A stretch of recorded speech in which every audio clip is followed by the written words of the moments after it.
Folks, the Crown Act was created in 2019 in California to ensure protection against discrimination based on race-based hairstyles by extending statutory protection to hair texture and protected styles such as braids, locks, twists, and knots in the workplace and public schools. And you heard countless stories about black folks who are harassed, ridiculed, suspended from schools, and fired from their jobs because of their hair.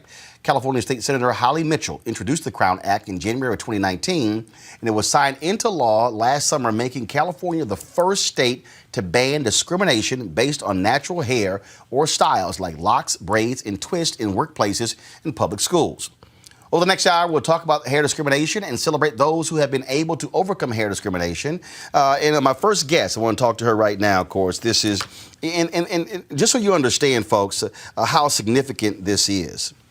And that is, I remember reading a few years ago, it was a story, actually about 4 or 5 years ago, a black woman who applied for a job in Virginia with the VA, impeccable credentials, goes to the interview, nails it.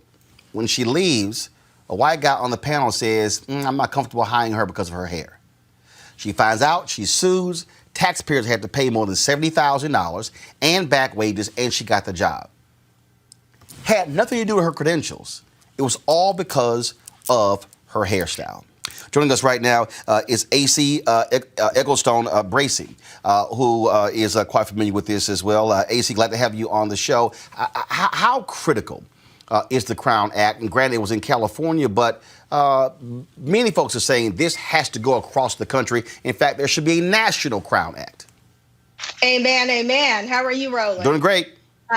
So it's super important because hair discrimination is discrimination. When you discriminate against us because of our hair, our textured hair, which is a natural trait, and how we wear it, in locks or braids or bantu knots, you're discriminating against us, and that's not okay.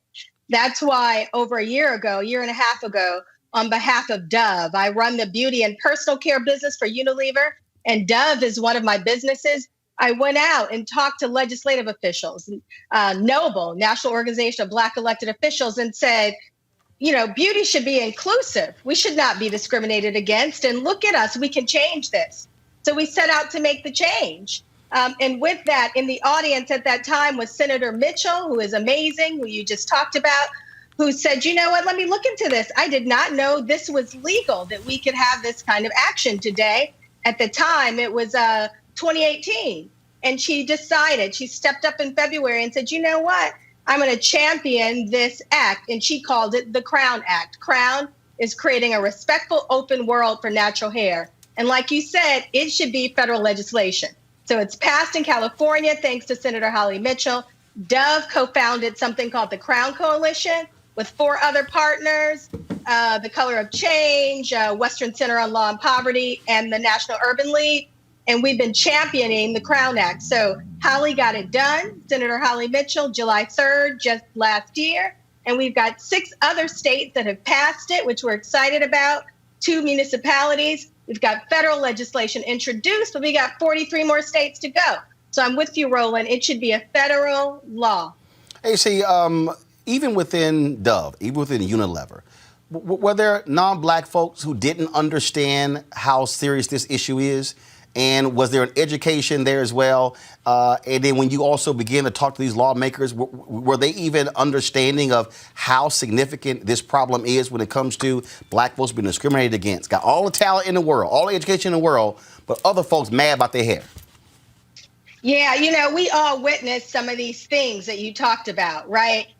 Andrew Johnson, more than a year ago, who was attacked, basically. He was the wrestler, remember him? In New Jersey, Yep. that he had to forfeit the match or get his locks cut. So we all have seen these. And then one of those coaches literally cut his hair. They literally attacked him and cut his hair. And there's this young woman that we work with Dove, Faith, who was sent home in the 7th grade. She shows up the first day of school with her braids, and they say, honey, come to the office. You have to go home because that's not acceptable here. So we saw all those cases and said that can't be, but a lot of people did not know that was legal. And so we've had a lot of education to do to recognize that it is not only legal and shouldn't be, but that it's not superficial. It's not a matter of changing our style. This is about changing who we are, and that's not okay. So we've had to do a lot of education. And when we do that, I would say generally I'm really pleased people get it. People recognize that isn't okay. And I think that's why we've had so much momentum in getting the Crown Act passed in the 7 states. If it weren't for COVID and the quarantine, I think we'd have even more because, as you know, a lot of Congresses are not in session. So I'm hopeful that we will get to the 50 states and the federal legislation. Obviously, this is Dove is a part of this. You talked about those partners as well. And so what role have they played and what kind of things have you been doing? Obviously, trying to get legislators to sponsor it. But what else has been going on to raise awareness on this issue? Yeah, so what the Crown Coalition does is a couple of things. We support the Crown Act by building awareness of these issues. So we're able to put resources against driving awareness that is actually legal to do this discrimination and to share the progress that we make. We also help support ways to get the Crown Act legislation moving forward. So for instance, we sponsored the Crown Research Study that showed how many of us are actually affected by the hair discrimination. We found that the majority of Black women agree that we have to change our hair from our natural state to fit in the workplace, and a number of other findings from the study. So those are the kinds of things that the Crown Coalition with Dove and our partners do together to build awareness of it. And that really helps make a difference. We have forums, like I mentioned before, when I went and talked to NOBLE, National Organization of Black Elected Officials, to again drive awareness and gain momentum for more Crown Acts getting passed. All right, then. AC, Eggleston Bracey is certainly a great thing. In fact, if you see here, these are actually images of my nieces. I have 9 nieces and wearing natural hair. And look, it's something that people, again, don't understand. They don't realize how this impacts African Americans because you've done all you can to get a job, get your education, but then somebody says, I don't like your hair, so therefore we're not going to hire you. That is a fundamental problem in this country. It is. And that's why on Crown Day tomorrow, we celebrate. All right. We celebrate the freedom we've gotten and we celebrate our beautiful crown. So please go to thecrownact.com, sign the petition.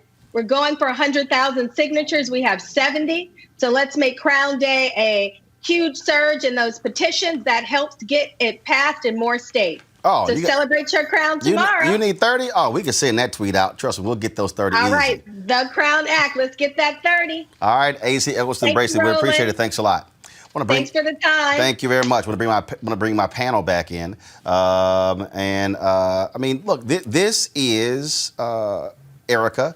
something that, again, people don't understand. But if you go to the EEOC website, you will see the cases where people have been discriminated against because of their hair. We talked about what happened when it comes to the schools, the brother in Texas who couldn't graduate. I mean, you have these people who, again, are attacking black folks because of their hair, and white folks can walk around with mullets.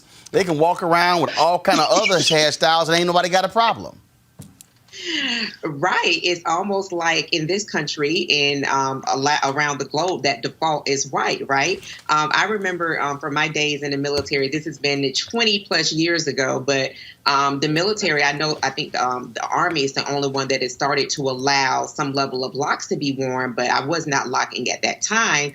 But I did start wearing my hair in braids because I wanted to do more natural. And I can remember getting in trouble because I was wearing my hair braided because, listen, I mean, the different kind of varieties that we have as black people to do our hair are endless, but it really is profile default to white leaning. And so to think about, as a person who has traversed through the military, through a federal career, and now I'm in the private sector, that was one thing that I've been talked about around my hair being a stumbling block for me to be able to move on to these different parts of my life. But I've been very adamant about this is the way that my hair grows out of my damn head. And I am not going to acquiesce for somebody else's comfortability, and that this has to be made into legislation so that black people, whether or not they want to wear their hair in a natural style, if they want to relax it, if they want to weave it,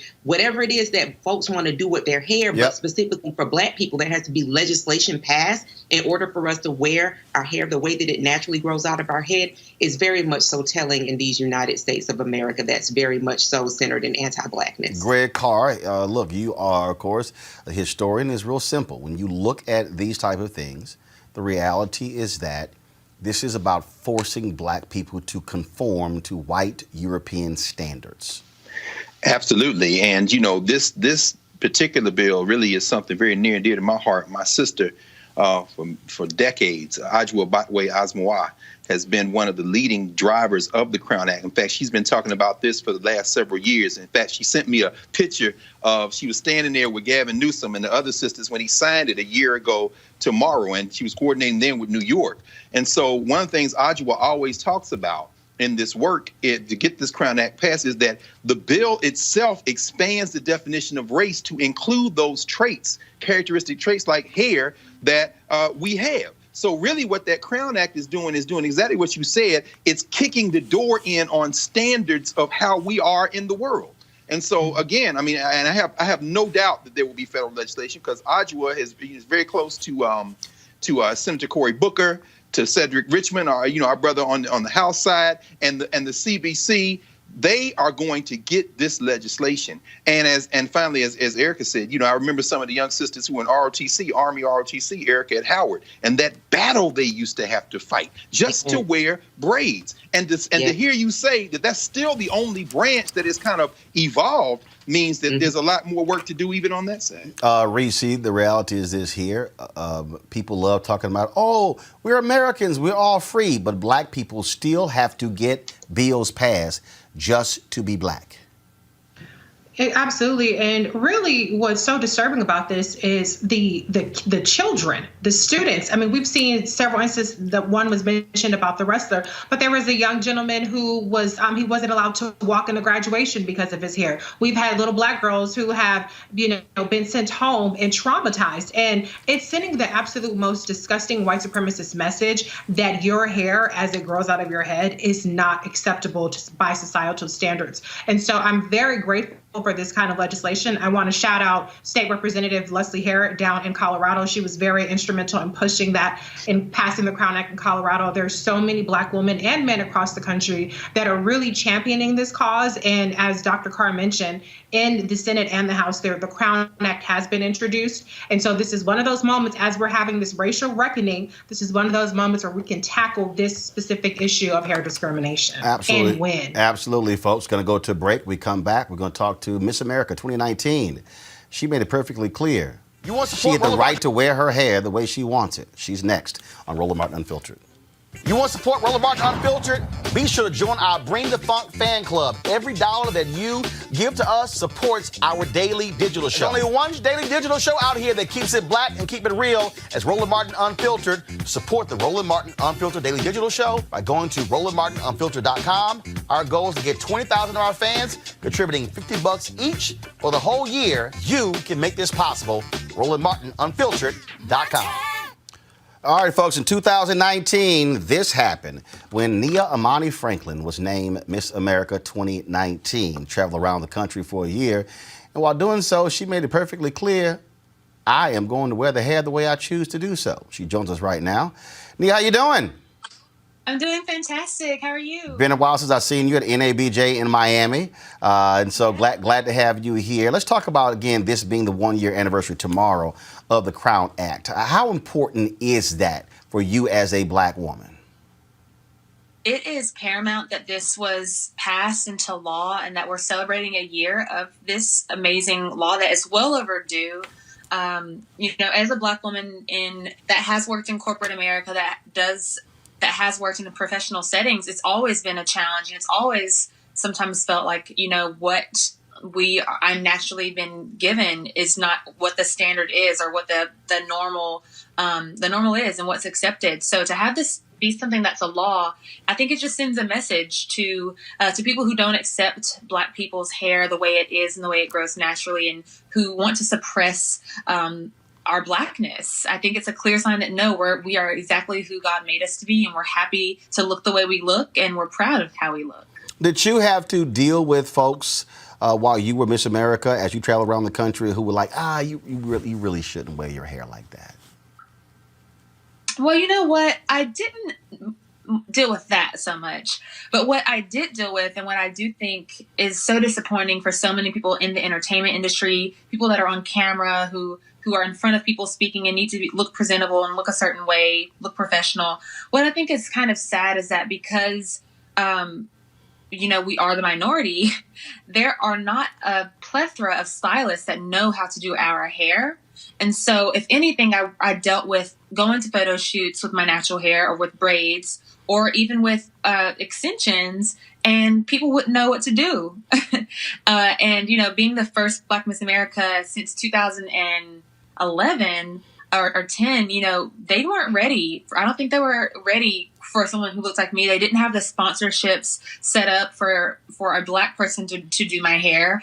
It was just kind of like figuring it out on my own. So if anything, that's something that I know a lot of actresses as well deal with, and performers, not having someone to do their hair when they get to set, models too. And that can be very frustrating, and it makes you feel like, why don't you have somebody that can do it all? If they're good at their job, they should be able to do it all. Well, in fact, a lot of television anchors have talked about that, and we're now seeing more black women who are on the air choose to go to natural styles. But I remember there was one anchor out of Houston. She talked about how she went to her general manager to ask permission. I mean, that's crazy.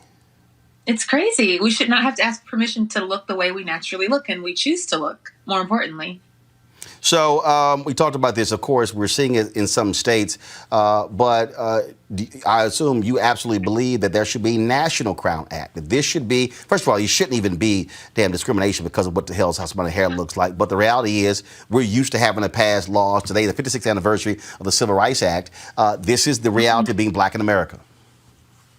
It is the reality, and it's sad that it does have to be that way. We should not have to pass laws to look the way we want to look, and especially to look the way we look naturally when it doesn't hurt anyone, it's not harming anyone. So it's very disappointing that this even has to be a law, but we have to do what we have to do, and we have to look at the reality. And I absolutely 1000% believe that this needs to be a national law, because people are dealing with it all over, and not even in just America. We see this globally, and, wanting and the desire by European people to want us to look like them, to want us to conform to what those European standards of beauty are. And that's just not acceptable. All right, then. Nia Amani Franklin, Miss America 2019. We certainly appreciate it. Thanks a lot. Thank you. All right, Bye. you take care. Here's the thing here, Reese, that what she just said, we've heard Gabrielle Union talk about this here, the difficulty of finding folks who can actually do black hair. Now we're talking about economic opportunities. Now we're talking about being frozen out of that. I mean that. So on one hand, the Crown Act deals with discrimination, but now we're talking about even in these spaces where we are supposedly getting opportunities, we still are dealing with that because you got folks who kind of like, I'm not used to this hair, and that what that says is the industry are used to white women. Right. I mean, there are institutional barriers even for Black stylists who would obviously know what to do with the Black woman's hair, even getting the ability to go on sets. That's another thing that actresses and Black women in particular have talked about. And so there are institutional barriers that prevent Black artists from the same access to who could do white people's hair too, by the way. They don't just only do Black people's hair. But there's also this notion that the value of Black women and our hair and our appearance isn't as valued as a white woman. And so if you are an acclaimed makeup artist or an acclaimed hairstylist, you don't have to have that range in order to actually do your job, regardless of what the texture of a person's hair is. And that's certainly something that, adds additional burdens on these actresses of having to either do their own hair or having to bring their own people on that other white actresses do not have to experience. Look, that's just real. And now what we're getting into here, Greg, is economics. And again, we're talking about with the Crown Act, we're talking about, again, preventing Black folks from making a living. We talk about, so you're making a judgment on the hair of Black people.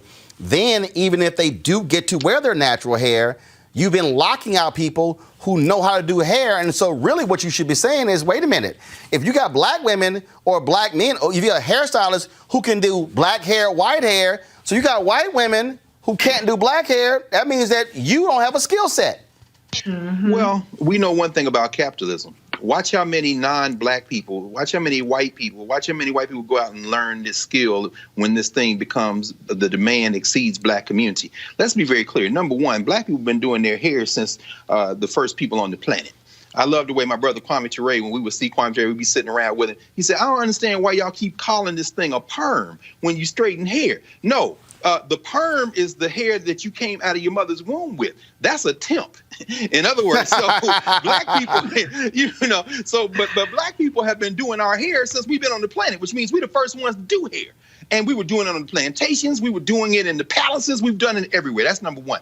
So when you get to Annie Turnbull Malone, Trumbo Malone, when you get to Madam C.J. Walker, you're talking about Black women who not only did hair, but who built businesses. Black hair is the huge businesses. Ask our friends from Southeast Asia how big the business is in Black hair care. So what's going to happen now as we see women and men returning to this natural thing? It's not going to be just the celebrities who demand Black stylists, like Solange, for example. One of my dear brother, Larry Crow in Ohio, his daughter, Shani Crow, travels with Solange from time to time, does her hair. But these celebrities, these entertainers, like, no, my people come with me. It's not going to be just that. To your point, finally, Roland, it's going to be attacking these laws that exclude Black people, mostly Black women, from doing other Black women's hair. Right. The braiders from the Caribbean and West Africa, who they try to license differently now all over the country. The high school students who they say you got to get a cosmetology license. You've been braiding hair since you were 6 years old, and now you got to get a piece of paper from somebody.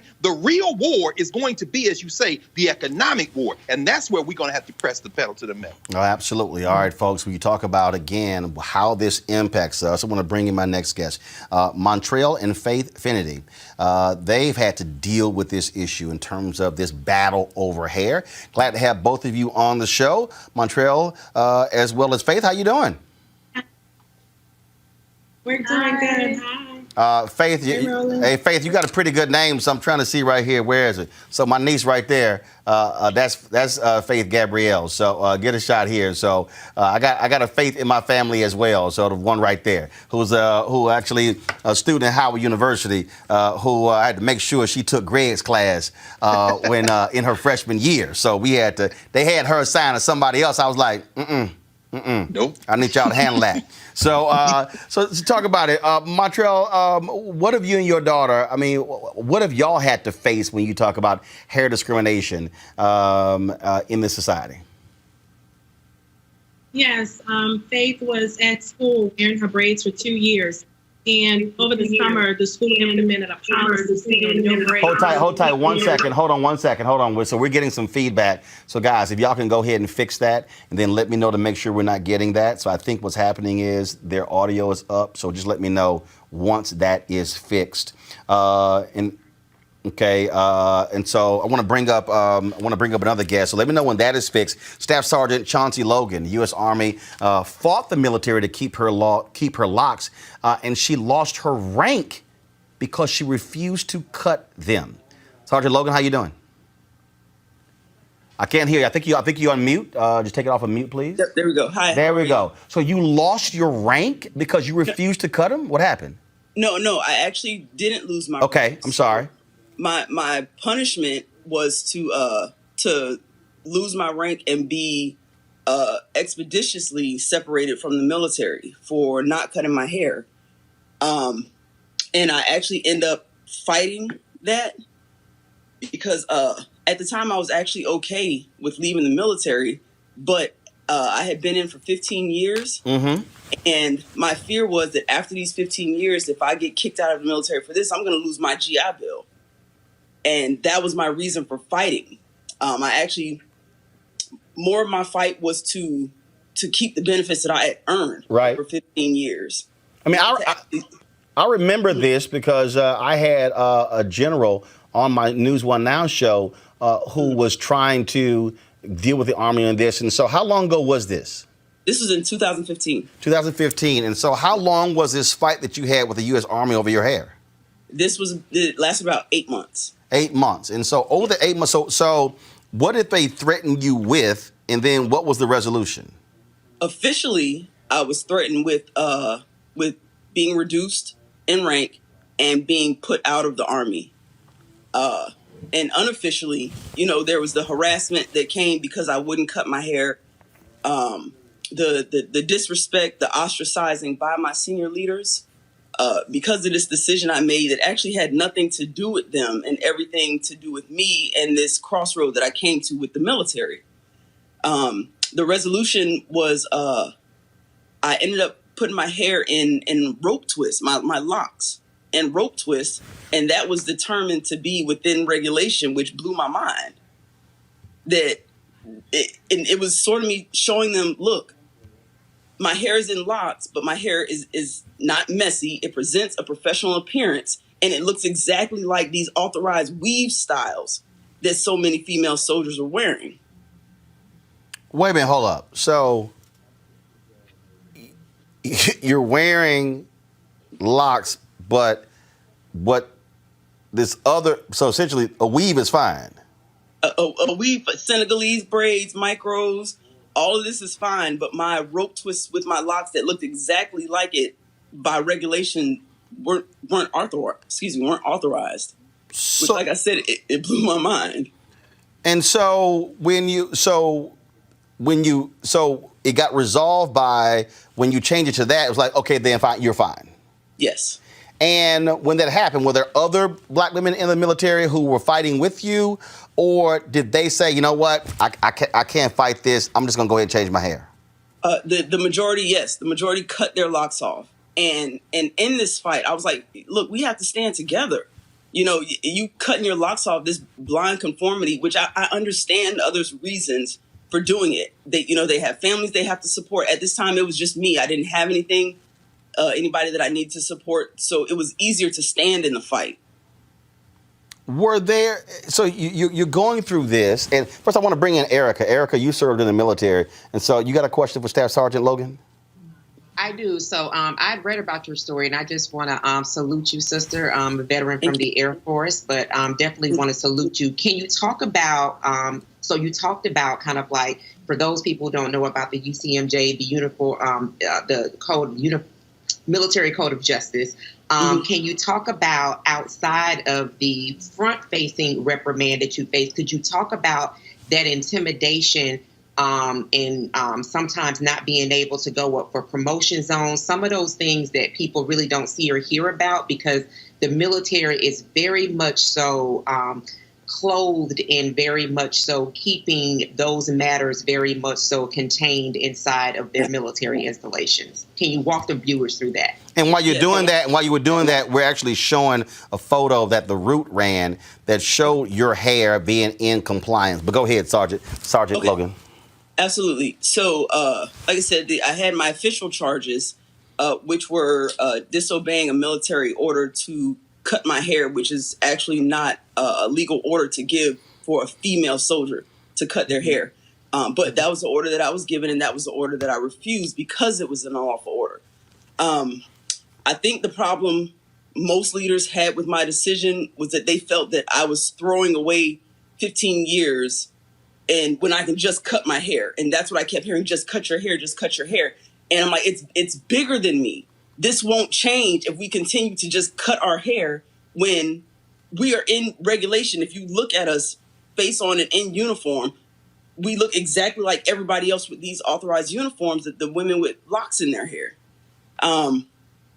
And as far as that hurt me, it hurt me for promotion. And that is my biggest regret from fighting this is that the Article 15, which I was found guilty of the Article 15. So therefore it's in my record. And so each year, including that year 2015, that was my first look to be promoted to E7. This is what they see in my record, is this soldier's refusal to follow orders. You don't promote somebody that refuses to follow orders. Yeah. And that stuck with me. Each year they looked at my record. They saw this same Article 15 and the evaluation that came from that. So, you know, when I talk to others about this fight and they thank me for it, and I'm grateful for the impact that it's had, but the negative impact that it had on me was that I can't get promoted now. It's coming at a personal cost. Yeah. Yes, absolutely. Absolutely. Have you heard from any Congressional Black Caucus members? Have you heard? No, I have not. Reese, you have a question for Sergeant Logan? Yeah. Have you reached out to any of the Congressional Black Caucus or your elected representatives to see if they could do anything about the situation? Because this is the kind of thing that I would think that they would get involved in if they were aware of it. I did not. During the Article 15, that was that whole situation was a test of my faith because I had to deal with that alone. Everybody around me kept saying the same thing: just cut your hair, just give in. So I was standing alone during this Article 15, during the Article 15 proceedings, and after everything was said and done, to be honest, I didn't have any more fight in me. It was the biggest fight of my life, of my career. And I had no reserve left in me to move forward with rectifying all the negative blowback from that situation. Yeah. Well, I'm so sorry you had to deal with that. Well, I certainly think that as this effort moves to try to make the Crown Act national, I would certainly hope that CBC members reach out to you and ask you to testify, and also bring military leaders and hold them accountable for why you're being denied. It has nothing to do with your work ethic. It has nothing to do with what you do as a member of the military. It's all because of your hair. All because of my hair. Only my hair. Staff Sergeant Chauncey Logan, we appreciate you sharing your story with us and Roland Martin Unfiltered in this Crown Act special. Absolutely. Thank you for having me. Thanks a bunch. We're going to bring back in Montreal as well as Faith. I think we got their, let me know when they're back in. We got their audio all taken care of. Greg, I mean, what we just heard, I mean, think that this is the thing that people don't understand. Black people have to fight for our rights, and what it does is it exacts a personal toll on the freedom fighter, and that's not what she should have to be worrying about. Brother, Staff Sergeant Logan, I mean, listening to her and then listening to the conversation that Erica and Reese, y'all were having, and Erica, as you walk through that military code, this sister took an L the way Kurt Flood took an L almost in Major League Baseball. Everybody's going to benefit, but she takes the L. And while we were talking, I got a text again from Asmwa, who worked on the Crown Act, one of the major forces pushing it to get passed. And she sent me a reminder that in April 2014, Marsha Fudge, her soror, they both Deltas, sent a letter to the Secretary of Defense like, hey, man, what you going to do about this Army regulation about this hair? And it seems to me that this is another reason why Roland Martin Unfiltered is so important. This is something that can be addressed. I'm sure Staff Sergeant Logan can be called to the Hill, and these sisters and brothers in the CBC will put her there. And yes, we will make progress in all the branches of the military, but in her specific case, she's not Kurt Flood. Fix this, Air Force, because that's wrong. And I'm definitely going to reach out to some CBC members and let them know specifically about Staff Sergeant Chauncey Logan, because again, the fact that her career is still being hurt as a result of this is shameful. Control room, do we have Montreal and Faith? Okay, we're still trying to get their audio straight. All right, folks, going to go to a quick break and we'll come back. More with our special on the first anniversary of the Crown Act right here on Roland Martin Unfiltered.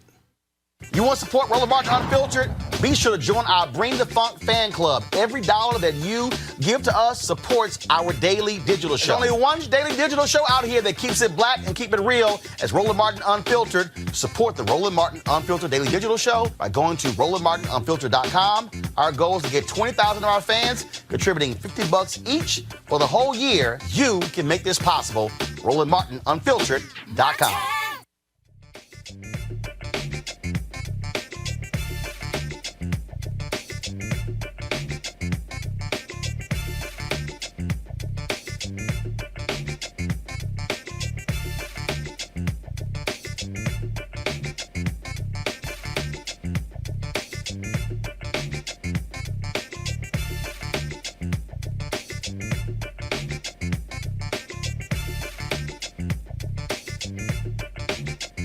All right, folks, joining us right now is Felicia Hill. She's the Economic Justice Project. She's with the Economic Justice Project for the Lawyers Community for Civil Rights Under Law. Felicia, when you heard that conversation we just had with the staff sergeant, and I mean, she said, I just had no fight left in me. Have you heard this from other black women who have tried to fight employers and other companies when it came to their hair? First of all, thank you for having me on tonight, Roland. I'm happy to be here to discuss this very critical issue with your audience. And it's really important to understand that legislating Black women's hair is as old as American pie, and its negative effects go back even further than that. And the Lawyers Committee for Civil Rights Under Law has fought to eradicate discrimination and racism on a number of issues, including on hair discrimination issues. And the reality is that women have been litigating and fighting to have their hair not be the basis for employment-based discrimination, housing discrimination, education discrimination, and in other areas of public access. So this is not a new issue. It is an ongoing issue, and it's an issue that we need to continue to fight and push for change in. And I remember a few years ago going on the EEOC website. I mean, how significant is this? I mean, are we talking about a lot of cases? And where are the spaces where this is actually happening? So there aren't a significant number of cases, but those cases that are being litigated are very impactful, because what the courts are doing is they're misinterpreting legislation, particularly Title VII, and they're saying that those protections are not in place for women in the workplace or for Black people in the workplace, so that employers can now use hair as a proxy for race discrimination. So this is a very critical issue to fight and to push against, because the courts are essentially allowing employers to discriminate against their employees on the basis of race, but using hair as the excuse to get around that. We also see it in the education space. There are stories that have been circulated around the internet that have made national media headlines about students having to cut their hair off, students not being permitted to march in their own graduations because they wear their hair in a locked style. We've also heard about children being shamed or put out of classrooms or missing days of school. So it's not just in the workplace. We're also seeing it in the classroom setting. We're seeing it in housing-based discrimination. It's being used broadly in this country. You know what? I'm sitting and looking on Twitter. I'm looking on our YouTube channel, and I got some idiot who was saying, oh, there are more important issues than this. But the reality is, this is impacting black people. It's impacting black women. It's impacting our children in high school, in middle schools, in elementary schools, where you have white education leaders making arbitrary decisions about the length of hair, and these things are happening. And so I'm sorry. And we're seeing a whole new generation. Because you got to understand, the previous generation operated by white European standards. I remember when Earl Graves ran Black Enterprise. He made it clear that if you were an intern at Black Enterprise, you could not wear locks. He said, not allowed on Wall Street. It's not going to be allowed at Black Enterprise. But we're seeing a whole new generation wearing their hair differently, and we better brace ourselves for opportunities being denied because of that. So I think it's really important in the conversations that our nation is having around we're having so many critical and long overdue conversations about systematic racism. And rightfully so, people are focusing on policing and violence against Black bodies. But the reality is that there is discrimination in so many other areas and aspects of the Black existence in America. And one of the ways that we have seen this perpetrated is against hair. Hair has been legislated in this country since 1786. And so it's important for people to understand that while this might not seem like the most pressing issue today, it is an issue that has been around since the founding of this country. And if we don't force legislatures to take this issue seriously and to ban hair-based discrimination as race-based discrimination, then we are going to continue to face barriers to employment, barriers to housing, barriers to education, and it is going to cost the Black community not only billions of dollars in lost opportunities through missed wages, through missed promotions, through lack of access to employment, but it's also costing the Black community a loss of dignity. Absolutely. Felicia Hill with the Economic Justice Project, the Lawyers Created for Civil Rights Under Law. We certainly appreciate it. Thanks a lot. Thank you, Roland. All right, let's go back to Montreal and Faith. Montreal and Faith, you hear me? Yes. There we go. All right. So, Montreal, you were saying what your daughter experiencing wearing her braids for 2 years at a school. Yes, she had been there wearing her braids for 2 years. And over the summer, the school implemented a policy saying no braids. So when she showed up for school, they sent her with a note saying no braids. And we just could not believe it. She had made the cheerleading team. She was going to play volleyball. She was ready for her 6th grade year. And they said, because of your braids, you cannot come back to school. And my husband and I just felt helpless. We didn't know what to do. It devastated our family. We went through. What? Okay. What was the rationale for no braids? So she wearing it for 2 years, and all of a sudden, somebody goes, we don't like braids. Yes, the conversation with the principal was, she said, well, it's distracting. They're flipping it. They're twisting it. It's distracting. And that, again, blew our minds because other kids have ponytails that hang in front of, our kids' desks. They flip their hair all the time. It was really discrimination. And Faith cried. She said, Mom, I don't want to change schools. I want to stay with my friends. I like my school. And I said, Faith, I have to stand up for you. This is discrimination. There is no way I can allow them to do this to you. Faith, when your mom told you that, you obviously that seriously bothered you, but have you now come to understand why that mattered? Yes, because I could have to school if I had stayed. I understand that I had to go. And also, again, you wore it for 2 years, no issues, no problems. And was it the principal's decision or was it the school board's decision? It was the principal's decision. They got with the faculty and made a policy over the summer implementing no braids, and that we just could not understand why weren't they proactive in contacting the children that it was going to affect the most about the braids. It wasn't any color. It wasn't long. What was the issue with the braids? And they just could not convey to us what the problem was. It just said, no, we just don't want braids here. And that really upset us and just made our family go through so much suffering and pain because of that. But we thank God for the Crown Act and the Crown Coalition because this is just a blessing for Black children all over the world. This is going to end the hair discrimination for them. Faith, when your mom said, thank God for the Crown Act, you started smiling. I did because I'm really blessed to have the opportunity to go to security law that I think we're breaking up there, so we can barely hear you there. But look, I hate the fact that y'all have had to go through that, but the reality is we have a whole generation of black folks who've had to fight, whether it was Ruby Bridges going to school, whether it was Brown versus Board of Education, whether it's you having to battle folks there. And is that hair policy still in place at that school? No, the judge ordered them to take it down, and the school rescinded it.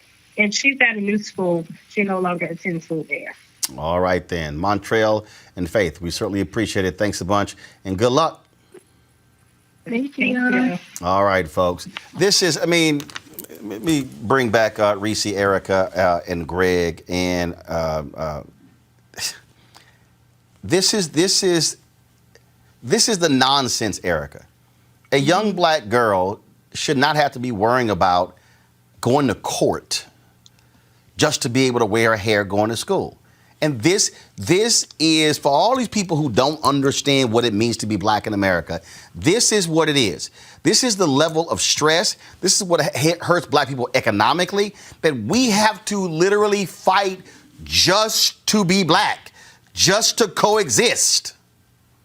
Absolutely, Roland. And I'm so glad that you had that mother and daughter on, and you then brought in Ruby Bridges, and that, that whole decision around integration was just 6 decades ago. The aggressions that black people are constantly met with on every end are non-ending. And it is, as you pointed out, and you have just showcased here on Roland Martin Unfiltered, it doesn't just begin at adulthood. It doesn't begin in high school and middle school. It begins from the time that we actually enter into the earth. And I can remember, and I'm sure all of us have stories, being children. We were a military family, so we moved every 3 years. And I can remember being placed in the back of the classroom, being very adamant about not sitting in the back of the classroom. But it was because I was in a classroom that was largely non-black, and that because I looked opposite of everyone else, the teacher did not want to have to deal with me. So then you have all of those different issues that are blended into some of the other pieces that we're facing as well. So I think that it is wholly important, particularly that people do understand that the fight wasn't just at one point in time, that it definitely still continues. And that the fact that the Crown Act has given some level of respite for this young child is why we do have to continue to push and fight, even if something seems as small for other people as the way that we wear our hair. It definitely does matter. Well, like I make it clear to people, what it means to be black in this country is to fight. Joining us right now is California State Senator Holly Mitchell, the person who led this effort in the California Assembly. Glad to have you back on Roland Martin Unfiltered, Holly. Great to be with you, Roland. Thank you so much. It's hard to believe it was just over a year ago we talked about the introduction of Senate Bill 188 in the California State Senate, and here we are celebrating the 1-year anniversary. Talk about that, because one, it wasn't easy, and what did you also learn and see? Did you realize how widespread this was and how many people have really been adversely impacted by hair discrimination? No, to be perfectly honest, as a black woman who's been locked for 16 years now, I was even struck sitting in my loctician's chair, beginning to tell them about the concept of the bill, and everyone in the entire salon had a story. I have not met a woman who hasn't stopped me in the airport or whatever when they realized that we authored the Crown Act that hasn't had a personal, painful story to tell. And I would add, I saw a bit of the show a moment ago where people talked about, well, it's just hair and it's not that big a deal. It's more than hair. It's about power and control. And other people, there's no other group of women who can be told how to wear their hair in the workplace. No other group. So, people shouldn't trivialize this as it's just about hair and hair can grow back. It's about power and control and dominance. White women out there talking about no one should tell a woman what to do with her body have the folks who are pro-choice have they aligned with you and others to understand this? And are you seeing those allies also work to try to get this implemented in other states across the country, but also in Congress? So, I think the reality is, and what I chose to use it, and the language I used in committee and when I presented it on the Senate floor, was it was an opportunity. It was a teachable moment, as my mother would say. It was an opportunity to teach people, for me to stand with pride and help people understand that hair texture is a race-based trait, and that a Euro standard of beauty and what's acceptable in the workplace was no longer acceptable to me. That as a woman serving in the state legislature, I'm the only Black woman in the California Senate, only the fourth since statehood. I was going to use my platform and my bully pulpit to educate and to create a space where we could help people understand. While the bill got no votes, we did have an abstention, and we had questions about what constitutes a race-based trait.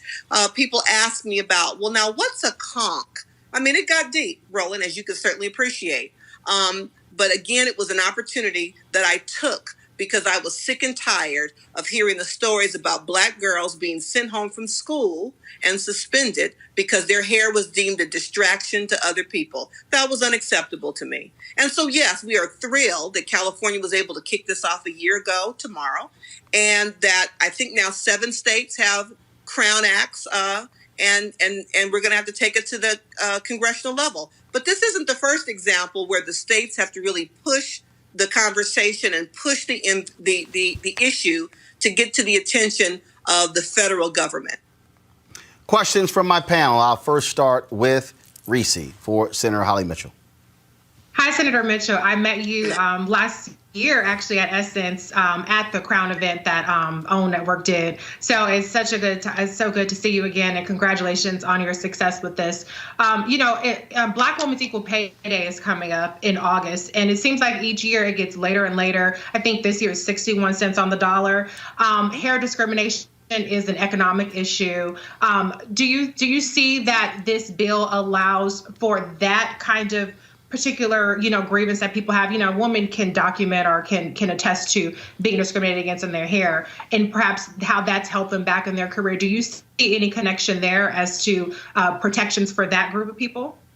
Absolutely. That's the target group of people that we focused the bill on. We expanded the bill to make sure that we impacted the education codes too, so kids in school would be protected. But that's absolutely who we're protecting. I think we have a new COVID-19 related conversation to have now about those in the field, African-American women who are natural hair practitioners, who because of COVID-19 have had to close their shops, and how they are going to now survive in terms of, building that industry and supporting that critical economy in our community. And so I think the conversation has now expanded to not just those of us who want and won the right to wear our natural hair in the workplace, but those practitioners who have built careers over teaching us how to care for our natural hair, who've developed products that we can use on our natural hair. We've got to make sure that they are supported as well.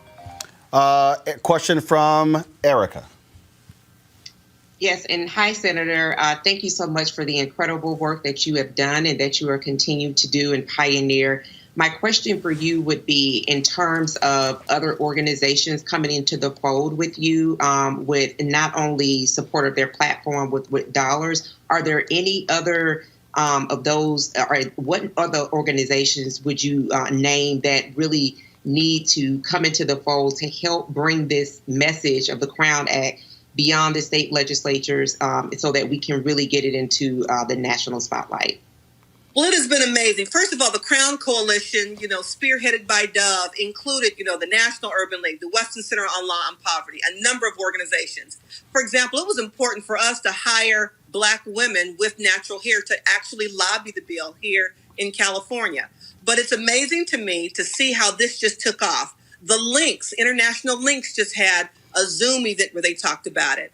I've heard at the American Bar Association this year, and their HR track around training, they had a whole workshop and a whole track on the Crown Act. And so HR professionals are being trained. Attorneys who focus on employment law are being trained.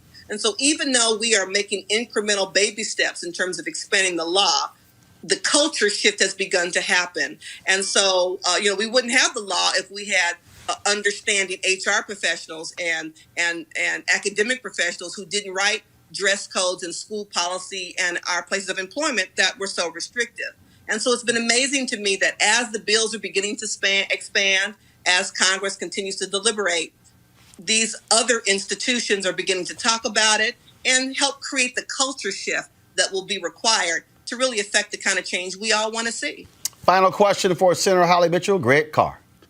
Thank you, Roland, and thank you, Senator Mitchell. Lord, they asked you about conks. I'm glad they didn't talk about lace fronts and jerry curls, but and it's good to see you. Let me say this. Let me just say this. The whole point of the Crown Act was about choice.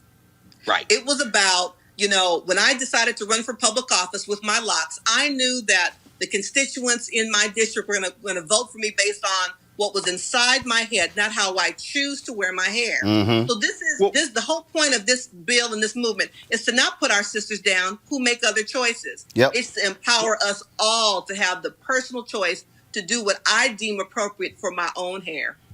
Well, that's what I wanted to ask you about. Actually, thank you, because when you talk about this culture, and it's good to see, as I said, my sister Ajwa sent me the pictures as y'all was standing there with the governor getting his sign. In reading the legislation, when you amend race or ethnicity to include all traits historically associated with race, knowing that the courts over the years, and again, Roland talked about Title VII of the Civil Rights Act of 1964, were interpreting it very narrow. They said afros. No. How much of what this work that you all are doing is about making sure we have the freedom to be who we are in our Black bodies, while hair is in front?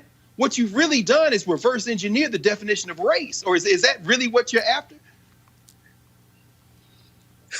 Oh, absolutely. You hit it right on the head.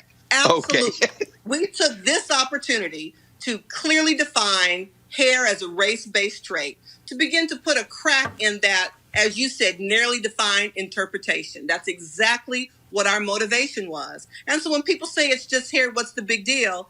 It's really more than that. In that picture where you saw the governor signing the bill, one of the first signing ceremonies he conducted as a still very new governor then, in his signing, as he signed the bill, he said, this isn't about hair. And he, from a white male's perspective, talked about his understanding. And what that said to me, and I looked at him and said, I appreciate you. That lets me know you see me for who I am and all that I bring to the equation as a state senator, as chair of the budget committee, all that I do as an advocate on behalf of my constituent and my people, Black women. You hit the nail right on the head. That's exactly what our ultimate motivation was. Appreciate you, Senator. All right, then. State Senator Holly Mitchell, we certainly appreciate it. Thank you so very much. Thank you, Roland. And congratulations. It's a pleasure to be with you. Yes, indeed. All right, folks. So we got to put this together. I was sitting there going, how should we end this? We had great conversations, great guests. So I sent a text to my girl, India Ari. And I said, India, would love to have you participate in this. And she said, I got something I want to do. And here it is. I am India Ari. This is Joe Cross. And this is my jam. Hey. Little girl with the breasts and curl. Age 8, I got a Jerry curl. 13 and I got a relaxer. I was the source of so much laughter. 15 when it all broke off. 18 and I went all natural. February 2002, I went on and did what I had to do. Because it was time to change my life, to become the woman that I am inside. 97 dreadlocks all gone. I looked in the mirror for the first time and saw that, hey, I am not my hair, I am not the skin, I am not your expectation, no. I am not my hair, I am not the skin, I am the soul that lives within. Da da da da da da da da da da da da da. Good hair means curls and waves. Bad hair means you look like a slave. At the turn of the century, it's time for us to redefine who we be. You can shave it off like a South African beauty, cut it on lock like Von Molly. You can rock it straight like Oprah Winfrey. If it's not what's on your head, it's what's underneath. Then say, hey, I am not my hair. I am not the skin. I am not your expectations. No, I am not my hair. I am not the skin. I am the soul that lives within. Does the way I wear my hair make me a better person? Does the way I wear my hair make me a better friend? Oh, does the way I wear my hair determine my integrity? I am expressing my creativity. So consider this for a moment. This song is actually not about hair. It's about self-definition and how we define each other. So there's a difference in identifying with something and identifying as something. And so in this song, I'm saying that I identify with my external characteristics, with my blackness, with my beauty, but I identify as my soul. And the truth is, racism and discrimination is actually born out of identifying people as their external characteristics. And so we needed legislation to say that people can wear their hair however they want to at work. Sad that we need it, glad that we have it. And so, this is our song. I am not my hair. I am not the skin. I am not your expectation. No. I am not my hair. I am not this skin. I am the soul that lives within. India texted me and she said, that's called a songversation. See, everybody can't do that, Greg Carr. Everybody ain't able, Roland. Everybody ain't able. Roland, nowhere on the ball, nowhere on this planet is it going to be an hour devoted not just to the Crown Act, but to the idea of being African in the modern world in the way that we just saw it. Y'all get this in here and support Roland Martin Unfiltered. Because not only you're not going to see that anywhere, everybody, look, man, I'm sure your comments must be blowing up. I ain't on social media. Tears, laughter, everybody, man. Everybody ain't able, brother. That is the case there on YouTube and Facebook and Periscope, and so we certainly appreciate it. Go to my iPad, please. Also, a shout out to Kelly Joy Richardson Lawson, as well as Orlena Blanchard. They, of course, they over the Joy Collective. They're the ones who worked on this campaign for the last year with Dove and Unilever, and so big shout out to them as well. You were talking about, Greg. They brought her on to work with this, and so again, black-owned company. And go back to it. You see, go back to my iPad. You see Ad Week, the 6th fastest growing agency in the world. That's Joy Collective. So great congratulations to Kelly and Orlena as well for their work. Folks, we want you to support Roland Martin Unfiltered, what we do here. Again, we keep it real, keep it black. Nobody else is doing this here. Nobody. And that's why we created our own platform. This is not a black targeted platform. This is a black owned platform. So when Orlena told me about the Crown Act, I said, she's like, could we come on the show? I said, they don't come on the show. We could do a whole hour. Why? Because I don't have to ask anybody. We do this. And so we want you to support us in what we do. So please contribute. Join our Bring the Funk fan club. Our goal is to get 20,000 of our followers to contribute $50 or more a year. If we do that, we're completely funded. We don't have to sit here and sweat advertisers or things along those lines. Y'all go to Cash App, $RM Unfiltered. PayPal is paypal.me/R Martin Unfiltered. Venmo.com is /RM Unfiltered. You can also send a cashier's check money order to New Vision Media Inc., NU Vision Media Inc., 1625 K Street Northwest, Suite 400, Washington, D.C., 2006. There are more than 4,000 of you still watching on YouTube. You can give right there on our YouTube channel as well. Again, folks, Your support makes it possible for us to do what you just experienced. And what you have just experienced is, again, the ability for us to be able to have a conversation that MSNBC, that CNN, that Fox News, that ABC, that NBC, that CBS, and all those other people not gonna have. All these other black people out here hollering about they new black media. They ain't doing it. In fact, my man sent me this here. I'm just gonna go ahead and say it because I don't really care. And there were a whole bunch of people who were talking lots of trash when we launched Roland Martin Unfiltered on September 4th, 2018. Folks were dogging us, saying y'all ain't gonna have nobody watch. That's real interesting because my man Keenan sent me, and he told me that wow, in the month of June we did 17.3 million views on YouTube alone in the month of June. That's more than some of our critics have had in their entire YouTube career.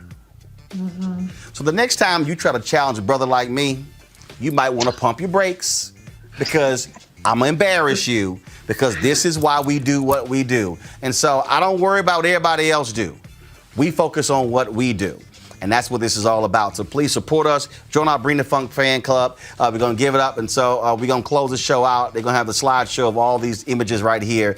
Again, these are 4 of my 9 nieces. And so, see, it's real good where you shoot their photos so you ain't got to pay for photos. So, it's like, hey, send me that photo. And so just simply go to the slideshow we've been using. And so, Erica, Reese, Greg, I certainly appreciate it. Thank you so very much. Folks, tomorrow, you do not want to miss tomorrow. Erica Alexander, she's a producer on that John Lewis documentary. We're talking to her tomorrow. And 1 hour, me and my frat brother, Dr. Cornel West. I told y'all, we ain't playing. I'll see y'all tomorrow. Holla!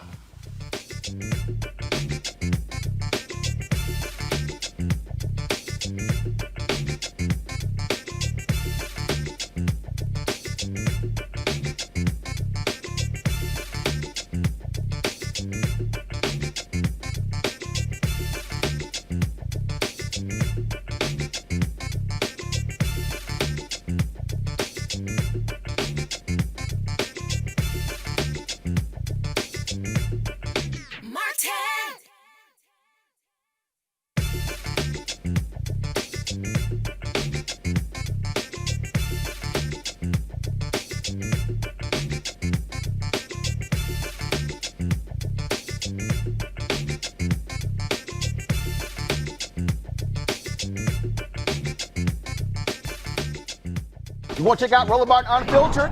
YouTube.com/Roland S. Martin. And subscribe to our YouTube channel. There's only one daily digital show out here that keeps it black and keep it real. It's Roland Martin Unfiltered. See that name right there? Roland Martin Unfiltered. Like, share, and subscribe to our YouTube channel. That's YouTube.com/Roland S. Martin. And don't forget to turn on your notifications so when we go live, you'll know it. Hey everybody, this is Sherry Shepherd. You're watching Roland Martin Unfiltered, and while he's doing Unfiltered, I'm practicing the wobble. So I am. Because Roland Martin's the one, he will do it backwards, he will do it on the side. He messes everybody up when he gets into the wobble, because he doesn't know how to do it, so he does it backwards. And it just messes me up every single time. So I'm working on it. I got it. You got Roland Martin. Hi, my name is LaToya Luckett, and you're watching Roland Martin Unfiltered. What's going on, everybody? It's your boy Mac Wilds, and you are watching Roland Martin Unfiltered. What's up, y'all? It's Ryan Destiny, and you're watching Roland Martin Unfiltered. What up, Lana Well, and you are watching Roland Martin Unfiltered.